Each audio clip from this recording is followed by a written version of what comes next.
അസ്സലാമു അലൈക്കും വറഹ്മത്തുള്ളാഹി വബറകാതുഹു.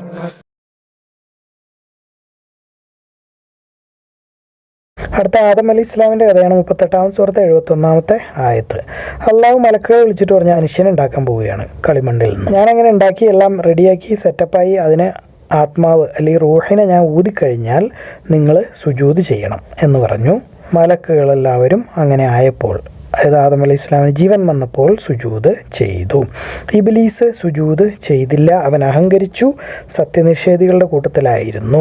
മലക്കുകളോട് സുജൂദ് ചെയ്യാനാണ് പറഞ്ഞത് അള്ളാഹു. മലക്കുകളോട് പറഞ്ഞു, ഞാൻ ആദമിനെ സൃഷ്ടിക്കുന്നു, നിങ്ങൾ സുജൂദ് ചെയ്തോളണം, ലിൽ മലായിക്ക. അപ്പോൾ ഈ മലക്കിനോട് സുജൂദ് ചെയ്യാൻ പറയുമ്പോൾ ഇബ്ലീസിനെ എന്തിനാണ് കുറ്റം വയ്ക്കുന്നത്? ഇബ്ലീസ് ജിന്നല്ലേ എന്നൊരു ചർച്ചയുണ്ട്.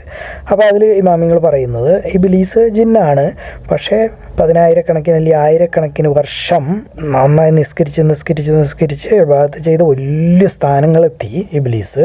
മലക്കുകളുടെ കൂട്ടത്തിലേക്ക് ഉയർത്തി, മലക്കുകളുടെ രൂപവും കൊടുത്തിരുന്നു എന്നാണ് പറയുന്നത്. അതായത് അത്ര സ്റ്റാറ്റസുള്ള, നമുക്കൊന്നും എത്തിപ്പെടാൻ പറ്റാത്ത സ്റ്റാറ്റസുള്ള ആളായിരുന്നു ഇബ്ലീസ് മുമ്പ്. പക്ഷേ ഉള്ളിൽ അഹങ്കാരം ഉണ്ടായിരുന്നു. അതുകൊണ്ട് പിന്നീട് കൈവിട്ടുപോയി, വഴിതെറ്റിപ്പോയി. ലഅനത്തുല്ലാഹി അലൈഹി. അതുകൊണ്ടാണ് ഇബ്ലീസ് ഒഴികെ എന്ന് പറയുന്നത്. കാരണം ആ സമയത്ത് ഇബ്ലീസ് മലക്കുകളുടെ കൂട്ടത്തിലാണ് കൂട്ടിയിരുന്നത്, രൂപവും ഭാവവും ഒക്കെ. അപ്പോൾ അള്ളാഹ് ചോദിച്ചു, എന്തേ നീ സുജൂദ് ചെയ്യില്ല? എൻ്റെ കൈ കൊണ്ടുണ്ടാക്കിയതല്ലേ, അപ്പോൾ അതിനെന്തെങ്കിലും ഒരു സ്റ്റാറ്റസ് ഉണ്ടാവില്ലേ? ഇച്ചിരി കൂടിയതല്ലേ? നിന്നോട് പറഞ്ഞതല്ലേ? നീ അഹങ്കരിച്ചോ? പൊങ്ങച്ചക്കാരനാണോ? അപ്പോൾ ഇബ്ലീസ് പറഞ്ഞു, ഞാൻ അവനേക്കാളും നല്ല ആളാണ്. അതായത് എന്നെ തീ കൊണ്ട് ഉണ്ടാക്കിയിരിക്കുന്നു, അവനെ മണ്ണ് കൊണ്ട് ഉണ്ടാക്കിയിരിക്കുന്നു, അതുകൊണ്ട് ഞാനാണ് മെച്ചം, ഞാൻ അവന് സുജൂദ് ചെയ്യില്ല. അപ്പോൾ പറഞ്ഞു, നീ ഇവിടെ നിന്ന് പുറത്തു പോക്കോ എന്ന് പറഞ്ഞു. നീ ഇന്നു മുതൽ ആട്ടി അകറ്റപ്പെട്ടവൻ, റജീം, അതായത് കല്ലെറിഞ്ഞ് ഓടിക്കപ്പെടേണ്ടവൻ ആണ്. എൻ്റെ ശാപം നിൻ്റെ മേളിൽ ലോകാവസാനം വരെ ഉണ്ടാവും. അപ്പോൾ ഇബ്ലീസ് പറഞ്ഞു, എനിക്ക് ആയുസ് നീട്ടിത്തരണം ലോകാവസാനം വരെ. അപ്പോൾ ഇബ്ലീസിന് മാത്രം അള്ളാഹു ജീവൻ നീട്ടിക്കൊടുത്തു ലോകാവസാനം വരെ.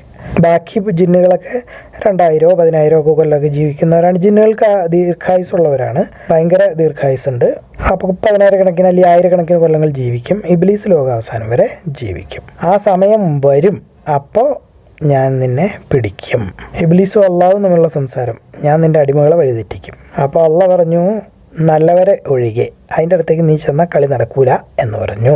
എന്നിട്ട് പറഞ്ഞു, നിൻ്റെ കൂടെ ആരൊക്കെ വഴിതെറ്റി പോകുന്നു അവരെ കൊണ്ട് ഞാൻ നരകം നിറയ്ക്കും.